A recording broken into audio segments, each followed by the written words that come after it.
Apakah sahabat pernah mendengar tentang antimateri? Memang tidak banyak yang tahu karena material ini begitu misterius. Bahkan para ahli fisika mengatakan bahwa antimateri itu nyata, tapi keberadaannya hampir nihil. Tak hanya sangat langka, antimateri juga memiliki kemampuan sangat dahsyat berkat kepadatan energinya yang luar biasa. Kekuatannya pun disebut-sebut melebihi bom nuklir dan disebut sebagai partikel Tuhan. Partikel Tuhan sendiri sempat dijadikan objek cerita dalam film Angels and Demons yang diangkat dari novel Dan Brown. Dikisahkan bom antimateri yang akan meledakkan Vatikan saat itu. Rupanya antimateri ini bukan science fiction, tapi benar-benar ada meski amat langka dan mahal. Bahkan antimateri disebut sebagai benda paling mahal sedunia saat ini, mencapai USD 62,5 triliun per gramnya. Jadi penasaran kan apa itu antimateri dan kenapa disebut sebagai partikel Tuhan? Yuk kita simak videonya.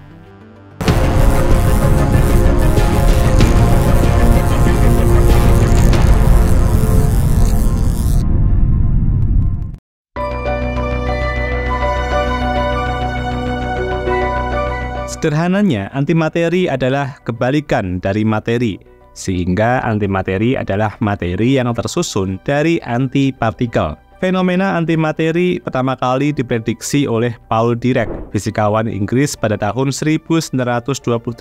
Keberadaan antimateri ia dapatkan ketika membuat turunan persamaan yang menjelaskan interaksi sebuah elektron dengan muatan negatif dan elektron dengan muatan positif. Akhirnya, para ilmuwan di lab meneruskan penelitian tersebut hingga menemukan dan menciptakan ulang beberapa partikel antimateri yang adalah yang pertama positrons, yang merupakan elektron bermuatan positif. Yang kedua yaitu antiprotons, yaitu proton bermuatan negatif. Yang ketiga antiatoms, atoms yang terdiri dari positrons dan antiproton.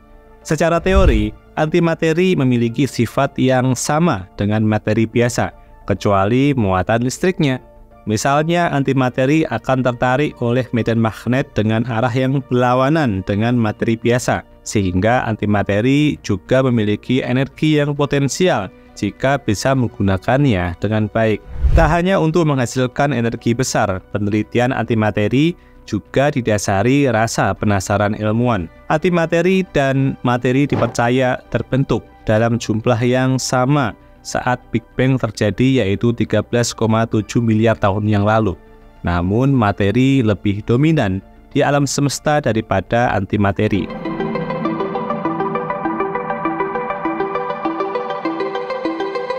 Meski terkesan sederhana, antimateri sangat langka di alam semesta. Hal ini karena antimateri dan materi biasa akan saling menghancurkan jika bersentuhan. Namun, apakah keberadaannya nyata di alam semesta ini? Para ilmuwan menyatakan bahwa antimateri itu ada, tapi teramat langka. Antimateri tidak ditemukan di alam semesta dalam jumlah yang signifikan, sehingga saat ini antimateri hanya dapat dibuat di laboratorium. Antimateri dibuat dengan cara menabrakkan partikel materi dengan antipartikelnya. Misalnya, proton dapat ditunggu dengan antiproton untuk menghasilkan antihidrogen. Alhasil, proses pembuatan antimateri sangat sulit dan mahal karena membutuhkan sarana dan prasarana yang mumpuni. Tentunya hanya ada di laboratorium terbaik di dunia.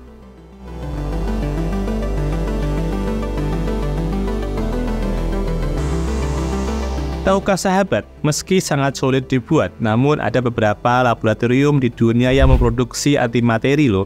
Tentunya dalam jumlah yang sangat kecil, yaitu laboratorium CERN di Swiss, Fermilab di Amerika Serikat, DESY di Jerman, Keck di Jepang, dan Brookhaven National Laboratory di Amerika Serikat. Antimateri yang diproduksi di laboratorium biasanya disimpan dalam medan magnet yang kuat untuk mencegahnya bersentuhan dengan materi biasa. Salah satu lab pemilik alat pembuat antimateri adalah CERN di Swiss, Eropa. Mereka membuat mesin akselerator partikel yang disebut Large Hadron Colliders untuk meneliti dan mempelajari misteri antimateri. LHC dibangun antara tahun 1998 sampai 2008. dengan kolaborasi bersama lebih dari 10.000 fisikawan dan insinyur dari 100 negara, serta ratusan universitas dan laboratorium. LHC terletak dalam sebuah terowongan melingkar sepanjang 27 km di kedalaman 175 meter di bawah perbatasan Prancis-Swiss. Di dalam LHC terus dilakukan proses penciptaan antimateri berdasar proses tubrukan antara proton yang dipercepat dengan kecepatan cahaya. Tim CERN membuat proyek eksperimen membuat antiproton dan positron saling berikatan. Inilah sebuah antimateri yang disebut antihidrogen. Permasalahan yang muncul begitu antimateri dibuat adalah bagaimana cara menyimpannya, sebab antimateri akan langsung bereaksi dengan materi dan saling meniadakan. Alhasil, para ilmuwan membuat tabung yang disebut jebakan antimateri. Tabung vakum ini memiliki kutub elektromagnet di masing-masing ujungnya, sehingga antimateri bisa melayang bebas di tengah tabung dan tidak bersentuhan dengan materi. Kenapa antimateri jangan sampai bersentuhan dengan materi?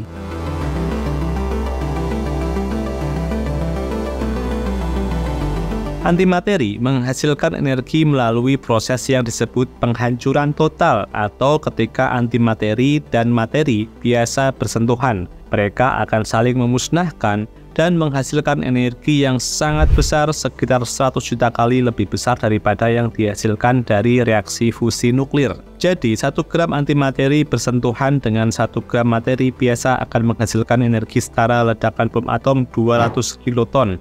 Sehingga antimateri memiliki potensi untuk menjadi sumber energi yang sangat kuat dan efisien.